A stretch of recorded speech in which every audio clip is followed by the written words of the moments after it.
Hey everybody, welcome to my channel. Today I'm going to show you how to make this cute star wood sign, perfect for summer. And I'm going to start with some Waverly chalk paint. This is just in the color white, and a 1-inch foam brush. And then I have a 1/4-inch piece of MDF that I've picked up from Lowe's and then cut it to be about 7 inches square. And I'm going to start by just doing a really quick first coat of my chalk paint, and this one goes on a little bit sloppy. I try and smooth it out as much as I can, but I'm just looking for coverage with this first coat. And then once I let that dry a little bit, I'm coming back with the second coat of the same chalk paint. And the beauty of chalk paint is it dries so fast and it's really easy to use. Now I'm only doing 2 coats on here because I'm going to be painting over it. And while I let that dry, I'm just pulling up my Silhouette Design Studio and looking for a design in my library. Now I know I had a star, and the one that I had actually had these stitch lines. So I ungrouped them and just deleted the stitch lines, and I'm just resizing this star. So I started off, I wanted him kind of small and I want him centered on my sign. So I sized them to about 1 inch just to get started.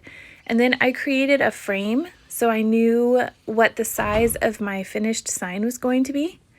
And then I can just rearrange these stars. And once I got the first row done, I went ahead and grouped those together and then just copied and pasted for the other ones. That way they're all exactly the same and I can get them lined up that way. And then what I like to do when I design in my Silhouette Studio is actually fill in my design. That way I can see exactly what it's going to look like. So I'm just getting it ready here. And then I'm going to go ahead and save it in my library. And I'll have this available on my blog for you to download. You can just follow the link in the description box below. Now I'm using Oramask 813 masking film.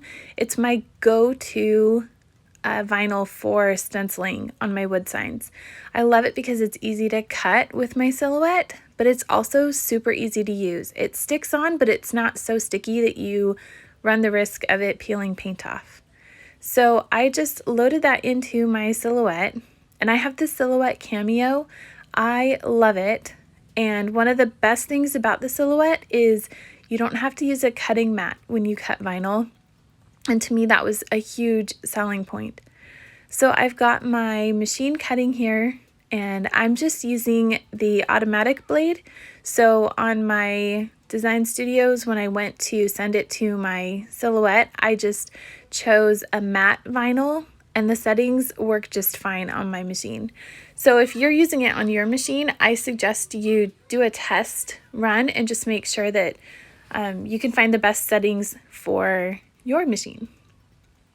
Now you can see it's all cut, and now I'm just using a Cricut weeding tool, and because I cut the box around it, it makes it so easy to just pull this up. Just comes up in one piece. And then I like to use a clear transfer tape, and I just put it over the top. This is one that I've used multiple times before, so it's starting to lose a little bit of that tackiness on the back, but it's enough that it'll still work just fine. And if your vinyl sticks at all to your sheet, then I find it's easier just to flip it over and pull the vinyl off, and that the transfer stays better on there. Now I have used a 220 grit sandpaper, and I sanded the painted surface on my MDF. And I'm just going to line up these stars, and I seriously, you guys, I'm just eyeballing this. I mean, you could measure it if you really want to, but I am going for kind of a rustic design anyways. So I just eyeballed it and used my squeegee to get my transfer tape to stick, or my vinyl to stick, sorry about that. And then I'm coming back with this ocean colored chalk paint again from Waverly, and these are my favorite brushes to paint with as far as going over a stencil. These are just from Walmart, and they're on the same paint aisle as the chalk paint. And if you guys are worried about bleed through at all on your designs, then paint over your stencil first with the same background color you chose. But again, I was going for a rustic look, so I wasn't really concerned about any bleed through. You'll see though that this vinyl stuck really well, and I didn't actually end up with any bleed through on my painting. And this is a very pigmented color, this ocean color, so it really only needed one coat. I'm going to just let that sit and dry, and you can tell it's ready to go when it's no longer shiny. And so I'm using my Cricut weeding tool again, and I'm just going to pull all these stars off.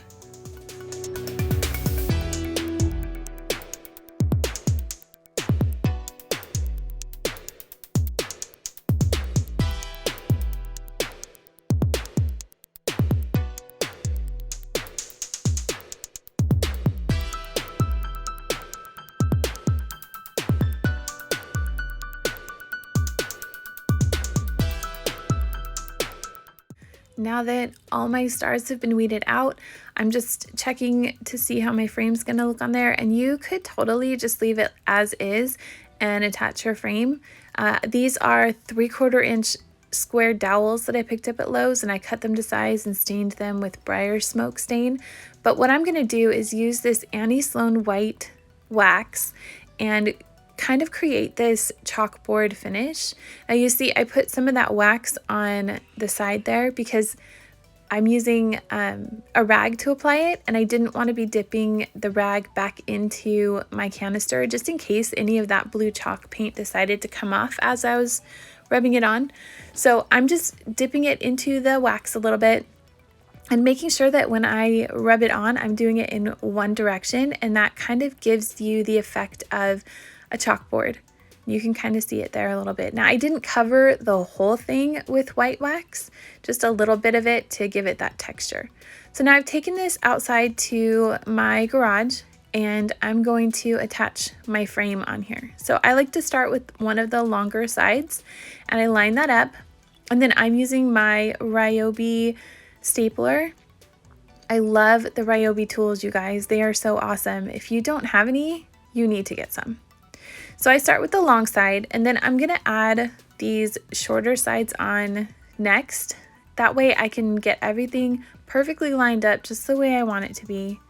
And I find that just 2 quick staples in each of the pieces works just fine. And these are 1/2 inch staples, I believe. Not totally sure, but depending on the size of your frame and your backing board piece, you can figure out the depth that you need for your staples. So I'm ready for my last piece here, and the last one is going to be actually the top of my sign, so it's not totally flush, but it's not a big deal. And here we go, it's all done. It's a little dusty because there's some sawdust on my work table, but it's looking pretty good. And if this is something that you want to really stay, you can add some wood glue, but I didn't worry about that. And then what I like to do is just come back in my office and I put my Naturally Creative Home stamp on the back. And it is all done. Hopefully you guys got some fun information out of this tutorial. If you like it, give it a thumbs up. If you want to see more tutorials like this, give me a thumbs up and make sure you subscribe.